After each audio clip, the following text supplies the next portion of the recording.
Aquarius, and welcome to your reading for September the 25th through October the 1st. And I just want to thank everyone for all the love last week. The YouTube community just blew me away. Thank you, thank you. And I want to thank you in advance for giving me a thumbs up, of course, if you like this video, and sharing if you feel inspired. And I'm really open and I appreciate all your feedback and your comments. And if you haven't already, please subscribe. Okay, so let's go to the cards. Also this is your sun, moon and rising sign. So if you know your moon and rising, check out the other videos. I'll have links below in the description box. And if they're not up there straight away, just keep checking back, because it takes me a while sometimes to upload everything and get the links put in all the description boxes of the 12 readings that I do weekly. Now, I have meditated and I usually pull, well, I don't pull, I shuffle until the cards pop out, and you got 8 cards. You got 2 for Sunday. So you have 8 cards, and it's basically a card that's the general energy of each day. And this is a general reading, Aquarius. If you would like a personal reading, then that information is in the description box below also. So without further ado, let's go to the card, shall we? And on Monday, we have the Fool. Now this card, these are beautiful cards, but look, he's depicted as really kind of, you know, a crazy person, right? What's really interesting is that the Fool represents the jester, right? The court jester. And the court jesters back in time actually were kind of revered and feared at the same time, because they had the king's ear, right? And they sometimes were consulted for advice. So they entertained the king, and the you know, royalty loved them, and or wherever they were in the courts around Europe. And so they were very, and in order to be kind of, so they outwardly they seemed like a fool, but really they weren't a fool. So when this card comes up, this is saying that this is usually the start of a journey, right? So this is change coming up for you, Aquarius. But it's interesting because it's a very the Fool looks upon this as an adventure. So when this card comes up, it's saying, yeah, changes sometimes change is uncomfortable, right? But if you look upon this as a journey and an adventure, right? Not like, oh my God, it's almost like you can be a victim of change or a champion for change, right? So when you look upon this as like, oh, this is exciting. This is a whole new adventure, a whole new chapter of my life. I'm looking forward to seeing where it goes, because the Fool, this one, he doesn't know where he's going. He doesn't know what's around the corner. That can be exciting. You can look upon it as being exciting, or you can be in fear and kind of, when someone's in fear, they're kind of immobile because they're too frightened to move. So, it's really important to not feel fear, because listen, what is there to fear? There's always a solution. Be in the moment and be excited about what the next moment's going to be, but be excited about this moment now. This is all we have, Aquarius. So this is saying, don't be afraid of fear. Trust that things happen for a reason. That's what this is saying. You have to understand that things are happening for a reason. So there's change because things are going to get better. They're definitely going to be different. So that's on Monday. And then on Tuesday, I'm sorry, I'm not wearing my glasses. So we have, and I'm not familiar with these. These are I've had these cards for a long while, but I haven't used them in readings because they're kind of collectors. But they're so pretty and they're so gold. they're so opulent that I really wanted to use them. So I haven't got used to their imagery yet. So this is the Lover's card. Now, it could mean that you're going to fall in love. And if you're in a relationship, it could mean that you've got this newfound energy in that relationship. But this also means compromise in your relationship. So this is about, look, when you compromise and you come together and you work things out, you have this you have this incredible chemistry, right? And things feel really good after that. So this is about compromise, working on your relationships, coming to it, dropping the judgment. It's about dropping the judgment. That's what I'm getting. Listen, it's so interesting because sometimes it's good to just, be quiet in a relationship and allow the person to be who they are without judgment. Because it's when judgment comes in that our eyes roll and we're like, oh, here we go again. So if we can just practice being non-judgmental, we can we open our hearts for love and acceptance. Non-judgment and acceptance.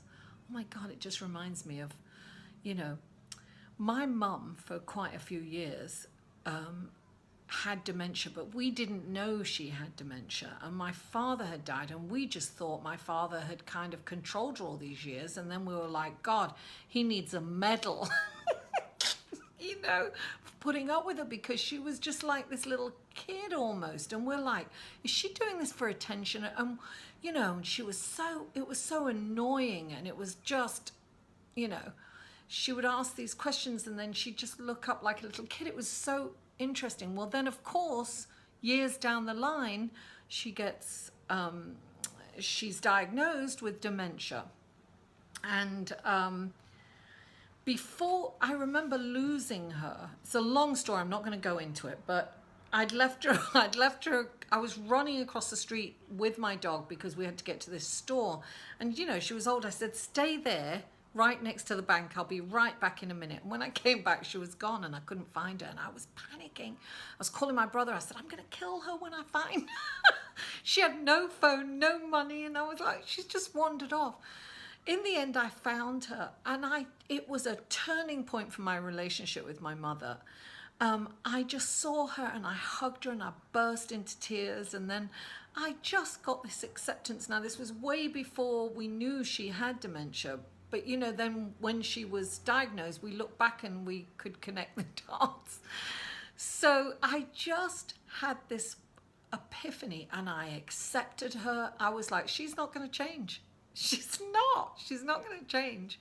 So I just need to accept her and love her as she was. And our relationship completely changed. And it was just full of love. And we laughed and I didn't get irritated by her anymore. And she didn't annoy me. It was beautiful. It was just this epiphany of an acceptance.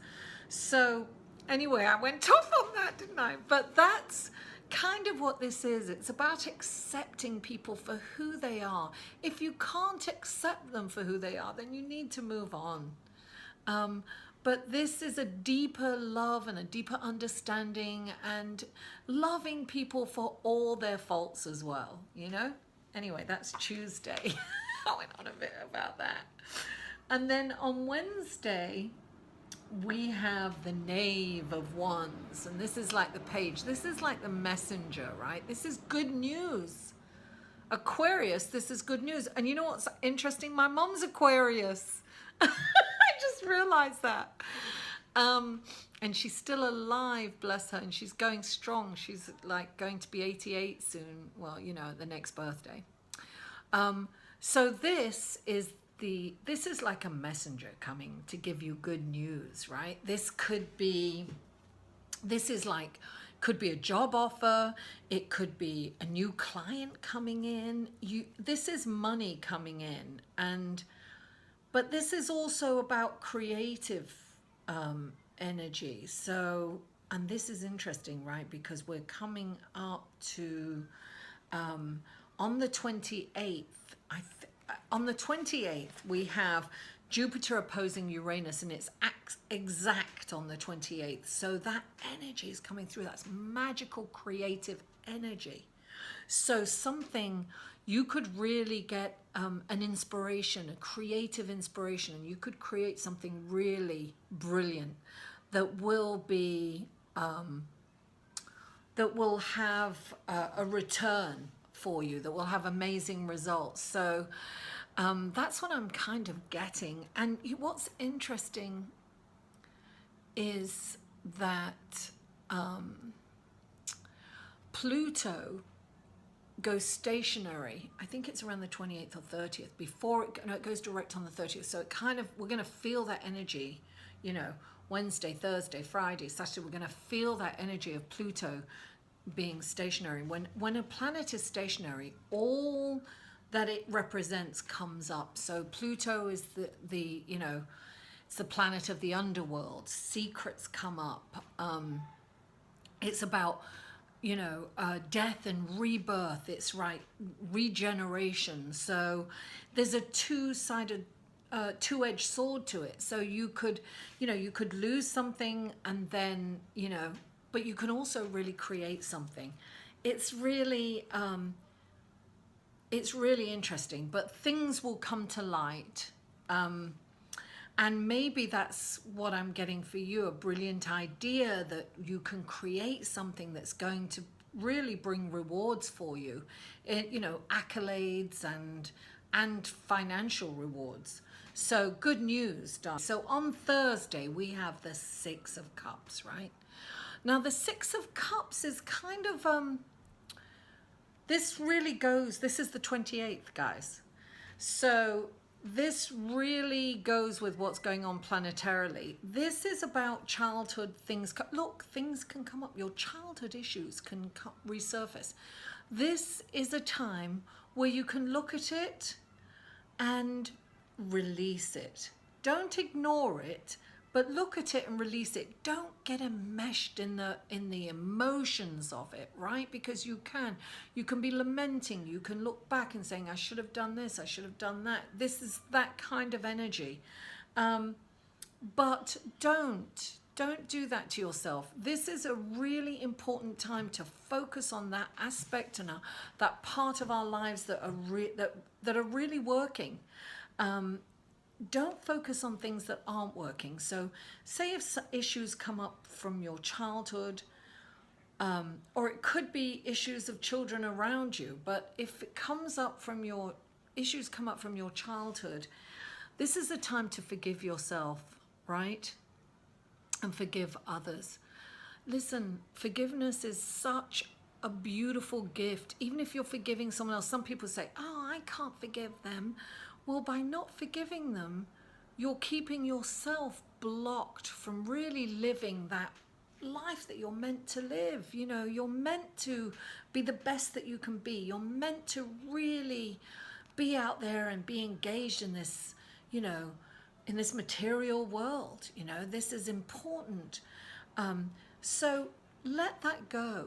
Release it. Release it. Release yourself, forgive yourself. Sometimes it's you may be feeling really uncomfortable during this time because it's not comfortable to kind of revisit that. But what's really important is that you forgive yourself and forgive the others that perpetrated whatever they did to you when you were a child or however you perceived it, right? And this is about moving on. We're going to move forward now. Everything's going forward. Look, all these planets that were retrograde were going forward. We need to look to the future. We need to look ahead and not behind. We need to release that past and not identify with it anymore. It's really important, Aquarius, to not identify with your past and to move forward. Drop the labels, drop the box that you're putting yourself into, and open yourself up to the wonderful possibilities and the incredible opportunities and this wonderful journey that we call life. And that's on Thursday. So on Friday, we have the Ace of Swords. This is also a new beginning, right? So when the Ace of Swords comes in, this is like, sometimes this beginning feels a little challenging. So when this comes up, it's saying, look, this is a really good thing that you've been given. This is a gift. Look, there's a reef at the top. And sometimes it's a little challenging. Sometimes there are minor blocks that come up for this, right? Little minor blocks. And they're like telling you to go this way or that way. This is saying really persevere, because what you're doing is really good and you just need to keep at it. You know, keep at it. You know, those little blocks that come out, but they're going to be removed. You know, those things are going to fall away. Don't focus on the blocks. Focus on the prize. You know, focus on the wreath. Focus on the prize. This is a new beginning, a gift, and stay the course, right? Be strong with that sword and stay the course. Now, on Saturday, we have the Four of Swords, and that indicates exhaustion. You know, now that can mean that you're exhausted going over scenarios in your head. It can be you're in your head, you know, too much. Get out of your head, engage in the present moment, but most of all, get the rest that you need. When this card comes up, it's saying, look, you either aren't getting enough sleep and you need to sleep more, you need to go to bed earlier, you need to really rest, or you're not giving yourself time. Like you're out there giving everybody else time and you're not taking care of yourself. So for me, when this card comes up, I always say it's about going inside, you know. It's about visiting source energy within and getting rejuvenated and re-inspired and, you know, connecting with source energy. And that to me is definitely important, because that's creativity. You know, when you're being creative, you are connected. You have a direct line to source when you're being creative. It's like when you're in that zone, it's almost too, I don't know if you've ever gone dancing and you're dancing, you're almost not feeling your body. You are just in that vibration, that music, and you just are unaware of what's around you. You're just feeling the pure joy and zone of being in that moment and in that musical vibration. It's like that when you're creating something too. You get in the zone and you don't think about anything else, you know. I get like that with the cards, you know. I get in it and I'm not, and I get in this zone and I'm like tapped in. You know, Esther Hicks always says tapped in, tuned in, tapped, tuned in, tapped on, or turned on, or something like that. Anyway, okay, I really botched that, didn't I? Anyway, she said something like that. But yes, take care of yourself. Do something nice for yourself, you know. But definitely meditate, darling. Meditate, meditate, meditate. And I'm trying to get my head around my sound equipment. And that's why I haven't released my meditation video yet. But I will. Anyway, so then on Sunday we have two cards. So we have the Nine of Cups, right? Look, the Nine of Cups. That's very interesting for the Nine of Cups. At first I thought it was a pregnant man, but it's not. It's a pregnant woman. So the Nine of Cups represents your dreams come true. This is like manifesting energy. This is almost like, look, she's looking up and it's there. It's within reach. That's what I'm getting with this card. Your dreams are within reach. Now, when this card is on top of it, right? This is the King of Pentacles. Now, he is about lavish, he's about abundance, you know. He loves luxurious things. He just surrounds himself with luxury and he works really hard. When this comes up, it's saying, listen, hard work, really is going to give you your dreams.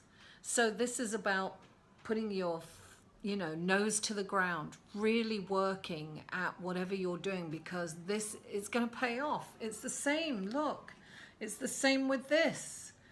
It's, you know, this is the energy that's coming in. You've got these new beginnings. You've got to remember to take care of yourself and rest. Get enough sleep, because you can't create if you're tired, if your mind's tired.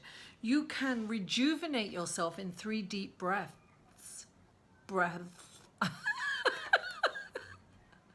In 3 deep breaths. You can rejuvenate yourself. And this is saying, look, you're going to get paid, Aquarius. You are. Just hard work, perseverance. It's there. It's within reach. This is saying it really is within reach.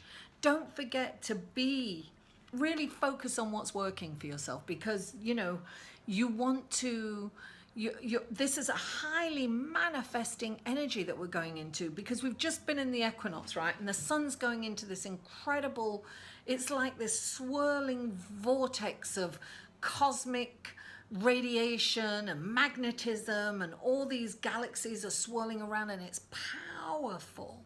It's really powerful.